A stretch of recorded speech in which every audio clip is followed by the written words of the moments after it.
받았으리라. 싸움과 싸우고 의에 멸류관 예루살렘 성에서 멸류관 받으리. 저 요단강 건너 싸움 마치는 날 의에 멸류관 예루살렘 성에서.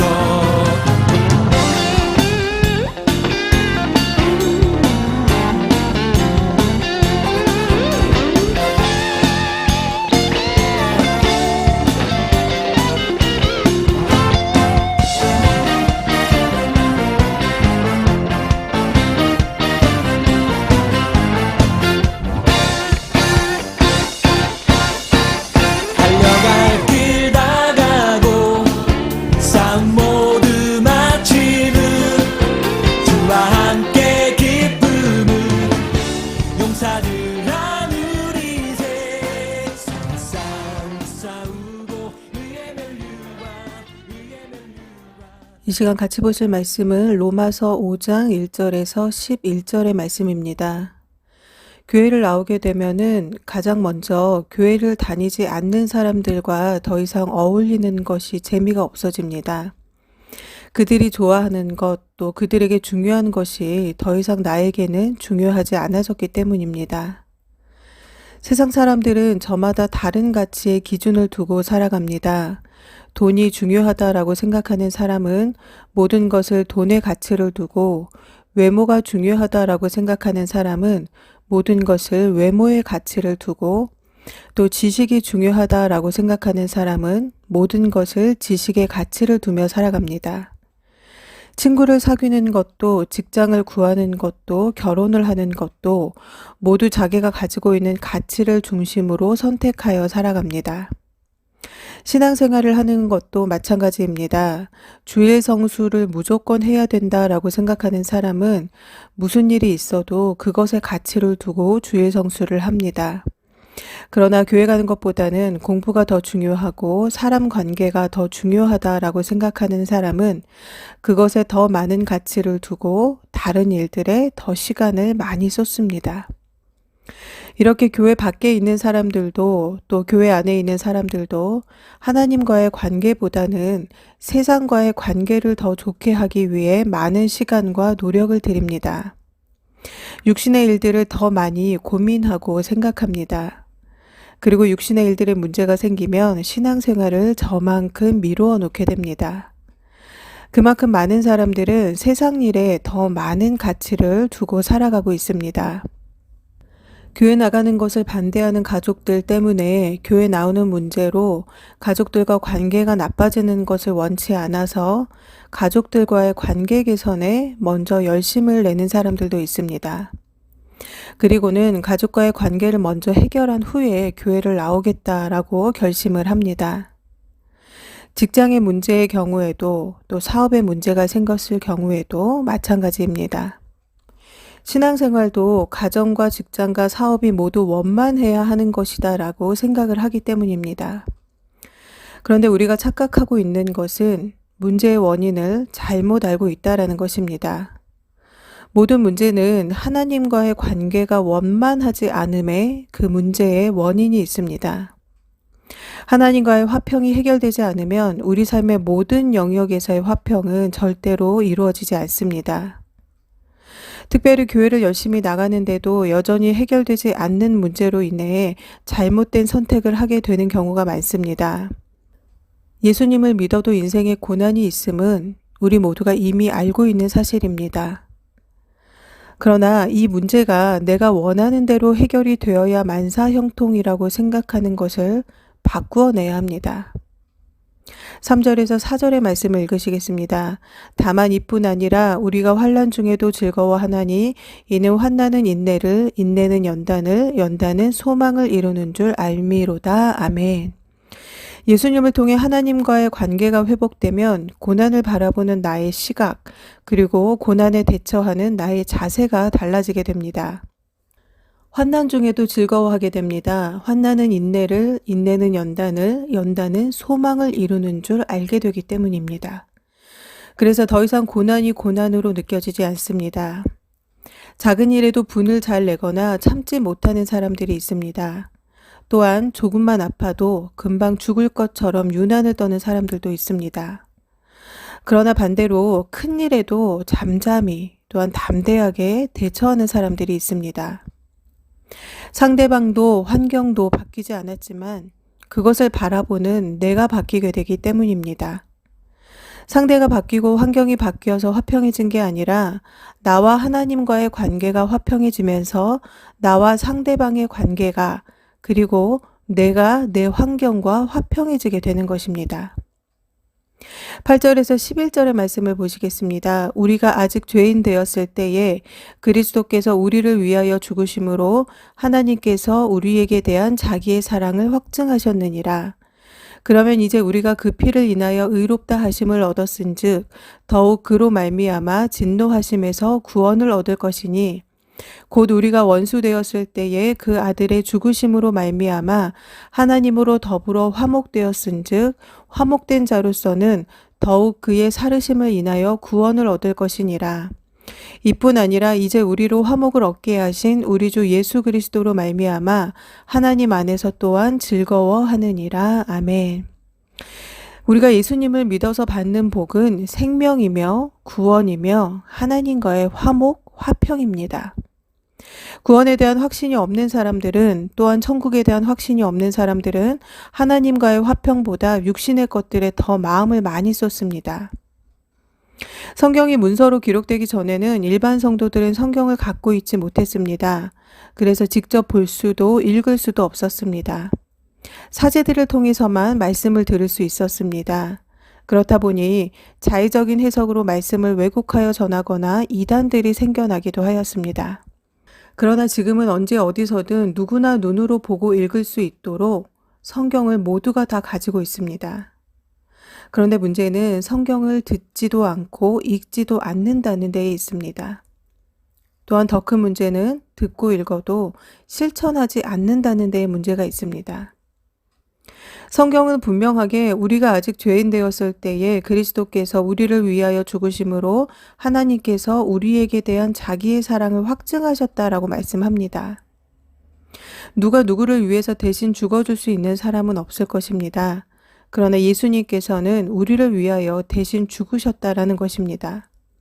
하나님께서는 이 사건으로 우리를 향한 하나님의 사랑을 확증하셨다라는 것입니다. 예수님께서 우리의 죄를 위해 대신 죽으심으로 우리는 사망에서 생명으로 또한 진노하심에서 구원을 얻게 되었습니다. 누군가를 죽음의 위기에서 구해주면 그 사람을 생명의 은인이라고 말합니다. 하나님은 우리의 생명의 은인이 되십니다. 물에 빠진 사람 건져 주었더니 보따리 내놓으라는 식이다라는 우리말이 있죠. 하나님께서 생명을 주셨는데 우리는 자꾸만 하나님께 보따리를 내놓으라고 말하고 있습니다. 자녀가 물에 빠졌는데 내 부모가 물에 빠졌는데 금덩이를 구하는 사람은 없을 것입니다. 당연히 물에 빠진 자녀를 내 부모를 건져달라라고 할 것입니다. 그런데 많은 사람들은 내 자녀가, 내 부모가, 내 배우자가 지금 물에 빠져 죽게 된 상태인지 모르고 하나님께 자꾸만 다른 것들만을 구하고 있습니다. 잘못된 것을 구하는 자들은 하나님과 화평한 상태가 아닙니다. 우리는 먼저 하나님과 화평을 이루어야 합니다. 이 하나님과의 화평은 11절에 예수 그리스도로 말미암아 이루어진다라고 말씀을 합니다. 누구와 원수지고 사는 것처럼 마음이 힘들고 어려운 일은 없습니다. 부모 자녀 간에도 자녀들 간에도 사이가 안 좋게 되면 어떻게 해서든 관계를 회복하기 위해 노력하고 마음을 씁니다. 부부 간에도 관계가 좋지 않으면 관계 회복을 위해 노력을 합니다. 사랑하는 사람들과 관계가 좋지 않으면 일상의 모든 일들이 무너지고 정상적으로 돌아가지가 않기 때문입니다. 직장에서도 늘 사람 때문에 힘이 듭니다. 상사가 될 수도 있고 동료가 될 수도 있고 후배가 될 수도 있고 거래처가 될 수도 있고 사람과의 관계가 안 좋으면 일하기도 너무 힘이 들고 출근할 때에도 마음이 무겁습니다.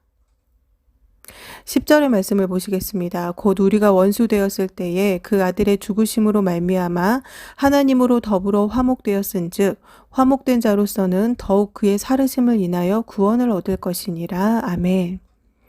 많은 사람들은 이렇게 사람과의 관계에는 그렇게도 신경을 쓰고 관계 회복을 위해 애를 쓰면서 하나님과의 관계는 그렇게 진지하게 생각하거나 고민하지 않습니다.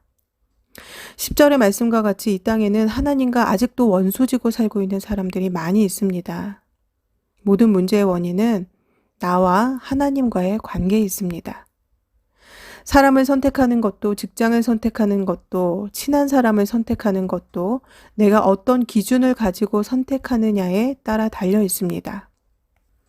화면에 보여드리는 그림은 만화경입니다. 세 면이 모두 거울로 이루어진 만화경에 물체를 갖다 대면 그 물체가 거울에 비추어지고 거울에 비친 상은 다시 반대편 거울에 반사되어서 반복적으로 상을 만들게 되면서 다양하고 아름다운 무늬가 만들어집니다. 어떤 물체를 비추느냐에 따라 비추어지는 무늬가 달라지는 것이죠. 제가 서두에 말씀드렸듯이 교회를 나오게 되면서 세상 사람들과의 생각이 달라지고 또는 교회 안에서도 서로 중요하게 생각하는 가치가 달라지는 것은 각자가 가지고 있는 세계관이 다르기 때문입니다. 세계관이라는 것은 어떤 관점을 통해서 인간관계나 인생의 가치나 세계를 보는 것을 말합니다. 무엇을 통해 보느냐에 따라 결과가 달라지게 되는 것이죠. 오늘 말씀의 제목은 화평을 누리자입니다. 화평을 이루자가 아니라 누리자입니다. 이루는 것은 아직 갖지 못한 상태를 말합니다. 그러나 누리자라는 것은 이미 주어진 상태를 말합니다.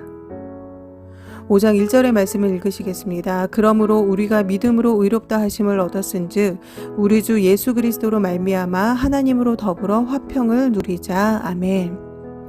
예수님께서는 이미 우리 모두를 위해 대신 죽으셔서 하나님과 원수가 된 우리를 하나님과 다시 화목케 하셨습니다. 예수님께서 이미 만들어 놓으신 그 화평을 우리는 누리기만 하면 되는 것입니다.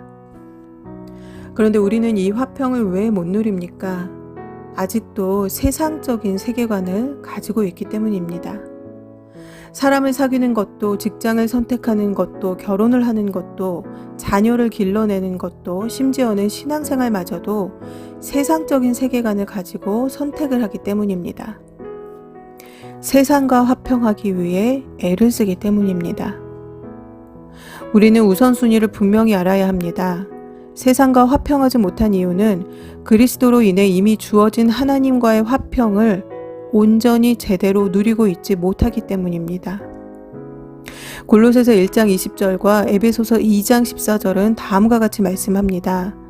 그의 십자가의 피로 화평을 이루사 만물 곧 땅에 있는 것들이나 하늘에 있는 것들을 그로 말미암아 자기와 화목해 되기를 기뻐하심이라. 그는 우리의 화평이신지라 둘로 하나를 만드사 중간에 막힌 담을 넣으시고. 아멘. 공영방송에서 하는 물어보살이라는 프로그램을 보니 참가자들의 사연을 들어준 후에 마지막에 깃발을 하나씩 뽑아서 나온 그림으로 점을 쳐주는 것을 보았습니다.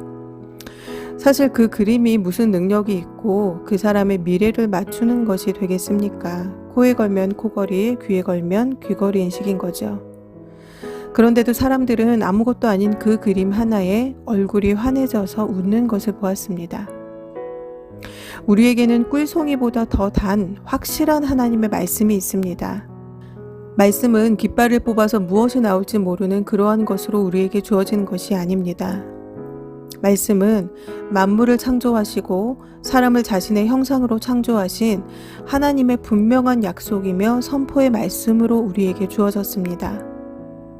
이 말씀은 죄로 인하여 우리가 하나님과 원수되었을 때에 하나님께서는 우리를 버리지 않으시고 그리스도의 죽으심으로 우리와 하나님과의 관계를 화평하게 하셨다라고 기록하고 있습니다. 그리고 이 화평으로 우리를 향한 하나님의 사랑이 확증되었다라고 말씀합니다. 사랑하는 성도 여러분, 저와 여러분이 가진 만화경 안에 하나님의 말씀을 비추시기를 바랍니다. 그리고 그 말씀을 통해 아내와 남편을 바라보시고 자녀를 바라보시고 부모를 바라보시고 또한 교회를 바라보시고 세상을 바라보시기를 바랍니다. 우리에게 이미 주어진 하나님과의 화평을 마음껏 누리시는 저와 여러분 모두가 되시기를 주님의 이름으로 축복합니다. 다 함께 기도하시겠습니다.